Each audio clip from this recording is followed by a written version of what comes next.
Você falou de um negócio importante que às vezes que você tem que entender que não vai agradar todo mundo, né? E você também falou de autenticidade. E hoje, realmente, eu vejo que a gente tá vivendo uma luta, assim, né? Você fala assim, cara, será que eu posso ser um cara autêntico? Será que eu não... Será que eu fico com medo porque aquele grupo de pessoas não vai gostar de mim? Como que você vê hoje que as marcas estão trabalhando? Hoje a galera tem um cuidado maior. O que você vê que... também tem um grupo que fala assim, não, cara, tá muita lacração. Tudo virou lacração, não sei o quê, os filmes da Disney, os comerciais, não sei o quê. Como que você vê essa linha tênue entre ser autêntico, o que é lacração, o que funciona, o que vende, o que perde a essência da marca? Porque antes era uma coisa mais, talvez, aspiracional, hoje é mais de identificação, pelo que a gente vê. Como que você vê isso? Cara, primeiro assim, o que eu acho assim, qualquer coisa que a gente coloca como lacração só é lacração se você só dizer sobre aquilo e não fazer.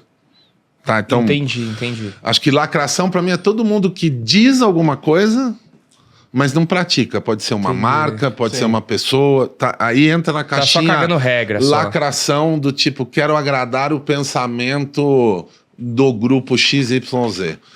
Porque as questões... E é muito ruim isso, porque de tudo que tá debaixo da caixinha de lacração, tem um monte de assunto absolutamente relevante e importante. Sem dúvida. Né? Que coisas que a sociedade mudou para isso, e esse contexto a gente tem que entender, apoiar e fazer. Para mim não é lacração quando você realmente está praticando. Depois você pode contar. Eu acho legal contar, porque você pode influenciar o outro. Então, agora, o que eu acho que está muito difícil mesmo, nem foi eu que falei isso, entendeu? O Pondé teve na Ogilvy, a gente chamou ele lá para bater um papo com a agência. Às vezes eu levo uma galera para provocar, para fazer... 15 anos atrás, quando a Bruna Surfistinha lançou o filme, eu levei a Bruna Surfistinha e o diretor do filme para bater um papo na agência lá, entendeu? Então sempre essa coisa de provocar um pensamento de fora, para a gente não ficar fechado ali. E o Pondé falou uma coisa que é verdade, assim, como filósofo, tal, pode gostar, não gostar, concordar ou não concordar, mas assim, a gente pode ter... E a gente precisa ter a capacidade de poder pensar livremente. O que não quer dizer que eu vá fazer. Mas a capacidade de pensar livremente, principalmente para quem trabalha com criatividade, eu tenho que poder pensar livremente. Depois eu vou ver se eu vou executar e se eu vou fazer. Mas entre o livre pensar e o fazer tem uma diferença brutal. Né?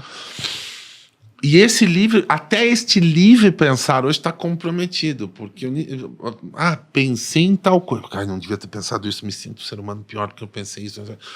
Então, eu acho que assim, outra coisa que a gente tem que olhar, não sou humorista, gostaria de ser, adoraria poder escrever tão bem como alguns humoristas, fazer um stand-up, eu largaria fácil a profissão para isso.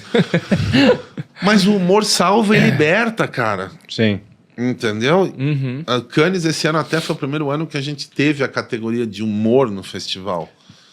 E o humor ficou, há 10 anos sob júdice, debaixo de, não podemos falar isso, não podemos falar aquilo. Fui lá, paguei ingresso. Tal. Então, e o humor assim, não adianta alguém virar para mim e falar, não vamos falar que o Musa é careca, porque senão ele vai ficar chateado que ele é. Tem um pouco disso, né? Entendeu? Então, acho que a gente tem que... Eu sinto falta hoje, e eu falo isso eu tenho um monte de filhos, né? Tenho vários. Tem uma filha de 19, um de 17, uma de 7. Tenho mais 2 que não são filhos, são filhos da minha namorada, mas que estão ali no convívio. Então são várias gerações espalhadas, assim. E quando eu falo assim, eu respeito a autenticidade. E ser autêntico, eu não preciso concordar. Nem acho que pode ser um bom exemplo. Nem acho que determinada situação, mas eu respeito se for autêntico. Acho que é difícil hoje a gente separar a hipocrisia que existe no mundo, porque, e aí, não estou julgando as pessoas, nada, mas as pessoas tendem a parecer perfeitas, coisas que ninguém é, nem nós aqui, nem mais ninguém.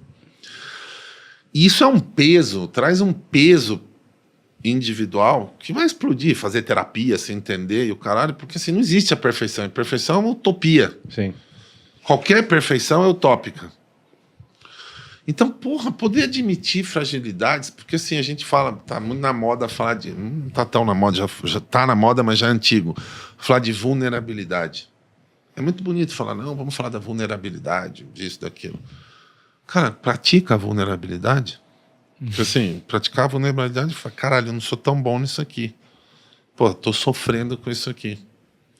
Então, a gente fala, eu digo assim, como é que a gente troca do falar por fazer? O que eu acho que o perigo do termo lacração e da banalização disso é que você tem questões absolutamente fundamentais que a sociedade está mudando e que tem que mudar, que a lacração pela lacração dá direito de alguém falar, porra, mas isso é lacração, essa porra tá errado, entendeu? Nossa, concordo total. Entendeu? Então, Meio assim... que isso.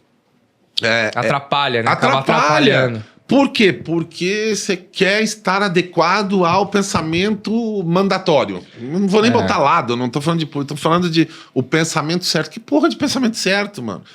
Porque, assim, tem coisas que a gente não lida. Vou pegar um exemplo bem simples, velho, tá? Que não gera nenhuma polêmica. Determinado país ou determinada cultura come gafanhoto, grilo, barata, seja o que for. E o cara tá comendo feliz aquilo. A gente aqui fala, caralho, que puta nojo, não sei.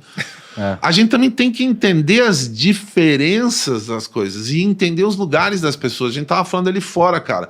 A gente falando de pessoas. Eu tenho X anos.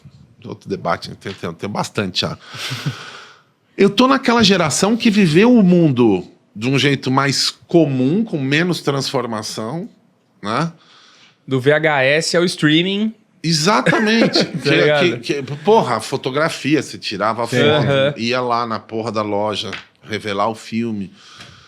Meus filhos já estão na geração que já pegou o mundo pronto, já acelerado ali. Então você tem isso. Você tem uma geração para trás ainda, de pais e avós de geração de 40 e poucos, 50 anos, que olham para o mundo e falam, caralho, eu não me encontro mais aqui. Não dá para entender nada que tá acontecendo, né? E a gente tem que, ao trabalhar com comunicação, entender que é legítimo as pessoas não se acharem mais. A gente estava discutindo ontem num almoço, cara, 1/3 da população mexicana mora nos Estados Unidos. O produto interno bruto do México, o que mais chega via exportação, é o mexicano que está mandando dinheiro, 17 bi de dólar. Você tem países na Europa que você tem uma quantidade maior de muçulmanos do que nascidos lá. Se não me engano, na Bélgica, por exemplo, foi o exemplo que a gente ouviu. E aí, assim, e uma pessoa que nasceu ali e que tá ali, ela tá olhando para o mundo e fala, caramba, cadê as minhas referências? Então, eu acho outra coisa importante, a gente olhar para as pessoas e entender que uma parte delas perdeu a referência que ela sempre teve. Uma parte tem uma referência que não conecta com a história da família ou da onde tu vem. E tudo isso tá aí. Essa panela tá todo mundo aí. E a gente quer tentar e falar todo mundo é igual. Não, não é, cara.